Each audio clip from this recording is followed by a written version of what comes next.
Hey guys, welcome back to Altaz-Review, where we talk about all kinds of game releases throughout the year. And now the Game of the Year awards are right around the corner. There's been a lot of close contenders, but now we have a list of the top nominees. There's a ton of fans for each game, and there isn't any decisive games this year that look like the obvious winner. But some of the nominees have had a bigger impact than others. Rather than just give my opinion on what game I think should win, I think we should discuss each nominee and how much of a chance it has to take the top spot. So let's dive in. First things first, let's talk about Super Mario Wonder. I don't have much of an opinion on Mario games, but I do know that there's a large number of gamers that play Mario with a deep focus on beating every challenge and beating the game as efficiently as possible. The problem is, there's a huge divide between people that play every Mario game and people that only play a couple just to see what it's like. As famous as Mario is, Super Mario Wonder has the same appeal as a game like FIFA. Just because a lot of people play it doesn't mean it checks all the boxes to be Game of the Year. And like with many games of this year, it's another Mario game that follows most of the mechanics as older Mario games. So having a continuing game of the series means that it doesn't have a good chance of being crowned the best game of this year. Then we have games like Marvel's Spider-Man 2 and Resident Evil 4 the Remake. Brilliant games that will definitely win a few awards in various categories like story, art, and environments. Spider-Man 2 is a sequel of a fairly recent game, not to mention the spin-off with Miles Morales. Even though there's a lot of additions, aside from the story, many of the systems along with the complaints have carried over from the previous games, like the MJ missions and the way they force you to do side content. As amazing as Spider-Man is, pun intended, after 3 games with the same mechanics except for a new moveset with the black suit Spider-Man, players eventually get a little tired of playing through any side content. Luckily, the story and direction is good enough to make the main campaign more than enough to help the game fight for the Game of the Year award. On the other hand, Resident Evil 4 may be different from other Resident Evil games, but it's still a remake. That means we've pretty much played this game before. The story, most of the mechanics, and even the scares are something we expect. The beauty of this game, however, is that the environments and a lot of mechanics have been redone so well, it may as well be a different game. The game looks beautiful, and the remake puts every scene in a whole new light, making the experience feel pretty different from the original game.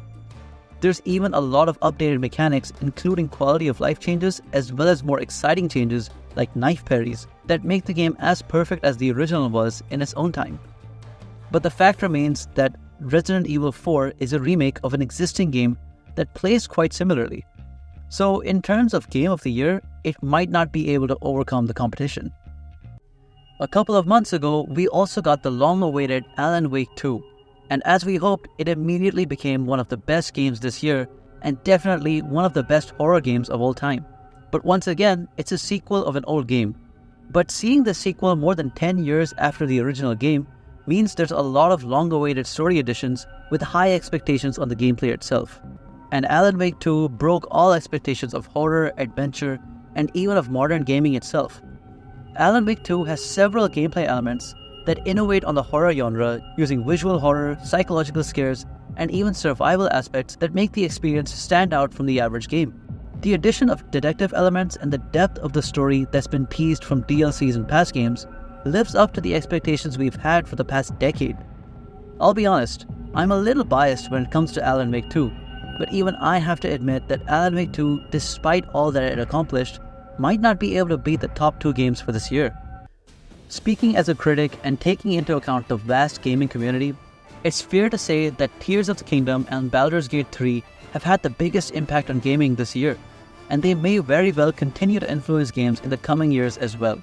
The Legend of Zelda Tears of the Kingdom has peaked in terms of freedom, and freedom is probably one of the greatest feats that games can achieve and the best feeling for gamers playing the game. It's important to create a world that feels meaningful and one that's worth exploring. But once we're in that world, we all want to exploit it as much as we can using the tools we're given.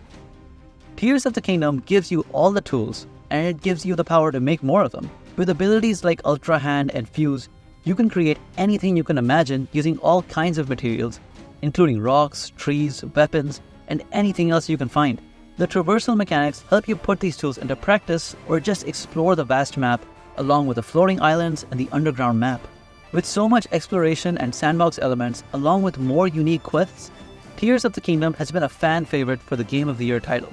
Unfortunately, the story and lore in Tears of the Kingdom isn't as important or interesting in this game, and some of the more appreciated mechanics or quests from the Breath of the Wild have been removed from Tears of the Kingdom, leading to a bit of disappointment. The biggest attraction in Tears of the Kingdom is the sandbox mechanics and freedom to explore and create whatever you want. Tears of the Kingdom is the best game of its own genre, but if a game is able to create an open-ended world while accomplishing more than just sandbox elements, then The Legend of Zelda might have some good competition. And so we get to one of the most hyped games this year, Baldur's Gate 3, a combination of freedom of choice, dialogues and actions that respond to all of your decisions, and an RPG system that combines traditional RPG elements with the best adaptation of Dungeons & Dragons since the board game itself. Baldur's Gate 3 pretty much puts up a fight against each of the other Game of the Year candidates in each of their respective genres.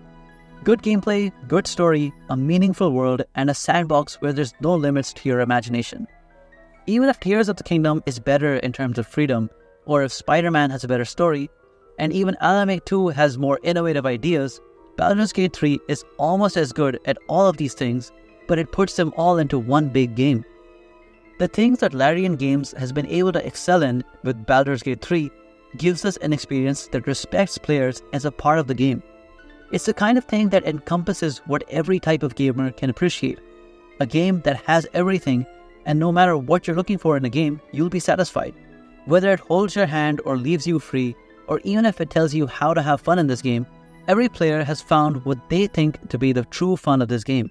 As far as Game of the Year is concerned, it's only fair to say that Baldur's Gate 3 shows the true meaning of the most impactful game for players and for gaming itself. It's a big step in our expectations of modern gaming, and it's a game that many people will continue to enjoy for several years regardless of what genres people prefer. This year has been a fun year for game releases because there was no one game that dominated throughout the year.